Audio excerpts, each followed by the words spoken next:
তো কেমন আছেন? আমি ঠিক আছি। আপনি কেমন আছেন? আছি আর কি। ফোনও তো দিতে পারেন। ফোন দিব দিব করে আর দেওয়া হয় নাই। বুঝলি তো, এই যে মার কাছে থাকতে হয়, অত সময় পাই না আসলে। আরে ইটস ওকে। আন্টি কেমন আছে? মা আছে, ভালো আছে। ঠিকঠাক ওষুধ খাচ্ছেন? ওষুধ তো খাওয়াচ্ছি, কিন্তু ওষুধ খাওয়ার সময় মা আপনার কথা অনেক বলে। আন্টি আমাকে মিস করে না? হ্যাঁ, মিস করবো না?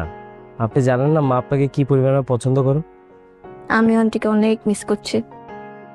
ঠিক আছে, মাকে বলে দিন। প্লিজ বলবেন। এখন রাখ। না না না, একটু শুনুন। হ্যাঁ, আমি আপনাকে কিছু টাকা পাঠাবো। এটা কিভাবে পাঠাবো বললে ভালো হয়। আমার টাকা লাগবে না তো। টাকা লাগবে তো, চলাফেরার জন্য একটা টাকা লাগে না, হাত খরচ। এখন তো আপনার কাছে নাই, আপনি আমার কাছে কিনেন প্লিজ। এখন আমার কিচ্ছু লাগবে না, আমি আমার গ্রামে আছি না। না লাগবে, আপনি, আমি বলতেছি না, আপনি জাস্ট আমাকে একটা অ্যাকাউন্ট নাম্বার পাঠান, আমি এখনই পাঠিয়ে দিচ্ছি। আমার টাকা তো আপনারই টাকা, প্লিজ অ্যাকাউন্ট নাম্বার পাঠান, আমি এখনই টাকা পাঠিয়ে দিচ্ছি। না না, লাগবে না। কি দে টাকা। আপনাকে না, আপনাকে না, টাকা। কার সাথে কথা বলছিস? কাইরুলের সাথে দে, আমি একটু কথা বলি। আমি আপনাকে একটু পরে ফোন দিচ্ছি, হ্যাঁ? আচ্ছা, ঠিক আছে।